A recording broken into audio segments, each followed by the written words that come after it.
Bonjour et bienvenue sur la chaîne Sunwell. Comme d'habitude, n'hésite pas à t'abonner, à liker et à commenter. Ça apporte de la visibilité à la chaîne et ça aide également au niveau de l'algorithme. Donc, comme je vous ai dit, j'ai pour objectif d'atteindre 1000 abonnés d'ici septembre. Là, actuellement, je suis à 985 abonnés pour atteindre cet objectif-là. Donc, n'hésitez vraiment pas à cliquer sur le bouton et à vous abonner. Donc, sans plus tarder, on rentre dans le vif du sujet avec l'autorité de régulation financière britannique qui tend la main à l'industrie des crypto-monnaies. Donc en gros, la Financial Conduct Authority, donc par le biais de sa directrice Sarah Pritchard, a décidé de tendre en fait la main au projet crypto, donc dans une sorte de concertation. Donc en gros, ils veulent, donc si j'ai bien compris, ils veulent en fait mettre en place une régulation qui est à la fois gagnant pour les autorités britanniques, mais également aussi gagnant pour les projets crypto-monnaies. Donc mettre une régulation favorable en fait à ce que les projets, les décideurs des crypto-monnaies viennent s'installer par exemple au Royaume-Uni. Donc les autorités ils avaient en fait annoncé vouloir être un hub des crypto-monnaies, donc Londres en gros, mais sauf qu'actuellement, là, le poste, en fait, il est occupé par Paris. Donc, Paris, actuellement, c'est le hub, en fait, européen, on va dire, euh, des crypto-monnaies. Donc, on a Binance ici, Coinbase, tout ça également. Donc, voilà, ils essaient un peu de tirer, en fait, on va dire un peu la lumière sur eux aussi également. Et aussi se distancer par rapport à ce que les Américains font, quoi. Donc, voilà, c'est une bonne chose, en tout cas, pour les Britanniques. Donc, on continue avec une petite update concernant le white paper qui était visible en fait dans les Mac OS de Apple. Donc, d'après la nouvelle récente en gros, il y a Apple qui a décidé de supprimer en fait le livre blanc du Bitcoin en fait dans leur dernière version de Mac OS. Donc, je vous avais dit en fait il y a 3 4 semaines qu'on pouvait en fait, si on cherchait bien, euh, découvrir en fait la white paper du Bitcoin dans les Mac OS, en gros la version précédente du coup. Et là, en fait, ça fait tellement de bruit sur que ce soit sur les réseaux sociaux, Twitter et tout, etc. que je pense que Apple ils en ont eu marre et du coup ils ont décidé de, bah, du coup dans leur nouvelle version Mac OS Ventura, ils ont décidé de, bah, du coup de supprimer en fait la white paper de Bitcoin, donc le livre blanc du Bitcoin. Donc c'était un petit update si ça vous intéresse. Donc vous pouvez aller voir, essayer de en fait imprimer avant que Apple décide de l'enlever. Donc on continue également avec le prix du Bitcoin qui explose en Argentine suite en fait à une inflation qui est ben, extraordinaire quoi. Donc en Argentine actuellement l'inflation est à plus de 100%, donc ce qui est énorme. Donc on a l'Argentine aussi, par exemple le Venezuela aussi qui est à peu près dans le même cas. Là, en fait, les gens, ils préfèrent en fait utiliser les stablecoins, donc des crypto-monnaies, et aussi en fait le Bitcoin, plutôt que d'utiliser en fait le peso c'est argentin. Donc là, en gros, ça fait que le Bitcoin même, il a presque atteint en fait son plus haut qu'il avait atteint en, en 2021. Donc là, actuellement, il est à presque 6 donc, 6,9 millions de pesos. Donc, ce qui est incroyable, ce qui est énorme, quoi.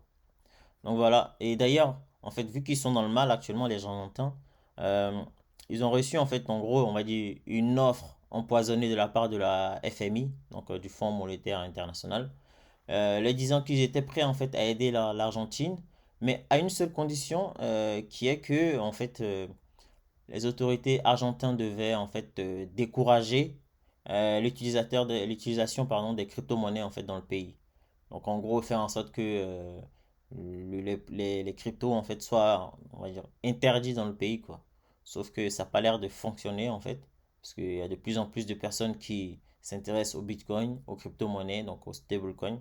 Là, c'est plus simple, c'est plus fiable et voilà. Et on sait que Bitcoin en fait le Bitcoin on a vraiment une limite. Donc on sait on n'aura pas plus de 21 millions de Bitcoin qui seront produits donc là au moins c'est mieux, c'est plus intéressant. Donc, de base, en fait, le Bitcoin est fait pour lutter contre l'inflation. Donc, on verra bien. Donc, voilà, l'Argentine qui est dans le mal et le Bitcoin qui est bien. Donc, on continue également avec la First Republic Bank qui connaît actuellement en fait un bank run. Donc un bank run, c'est quand tout le monde décide à peu près au même moment d'aller retirer leurs fonds. Et là, en gros, ils ont perdu pour à peu près 100 milliards de fonds en quelques jours là. Donc là, c'est assez récent. On savait que cette banque était déjà dans le mal en fait. Et là, en gros, comme en fait, on a eu la nouvelle comme quoi il y a des gens en fait qui avaient commencé déjà à retirer leur argent. Ça fait que ça a créé en fait un effet boule de neige. Donc les gens ont commencé à être en panique et de plus en plus retirer en fait. Donc je pense on est au bord en fait d'une autre banque qui va connaître en fait la faillite quoi. Mais bon, ça reste à voir. Peut-être que si elle connaît la faillite, et je pense que c'est une des raisons pour lesquelles le Bitcoin en fait a explosé. Donc, on sait que quand une banque est proche de la faillite, il y a la Fed qui sort son billet, donc la planche à billets et imprime un peu d'argent. Donc, du coup, les gens ils sont, on va dire, contents en fait que cela se passe quoi. On continue également avec ARK Invest et 21 Shares qui, en gros, une troisième fois, en fait, qui ont décidé de faire la demande, en fait, pour lancer un ETF. Donc, un ETF, pour moi, en fait, je pense qu'on n'en a pas besoin actuellement.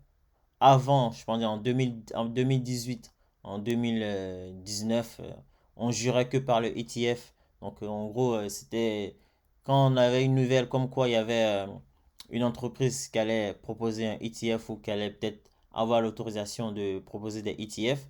euh, Tu vois, le marché qui explosait ou au contrario, quand on avait un refus, ça baissait. Donc là, actuellement, je suis pas certain que avoir un ETF, ça change quelque chose en fait au cours du Bitcoin ou vraiment quelque chose à l'adoption du Bitcoin. On n'en a pas vraiment besoin.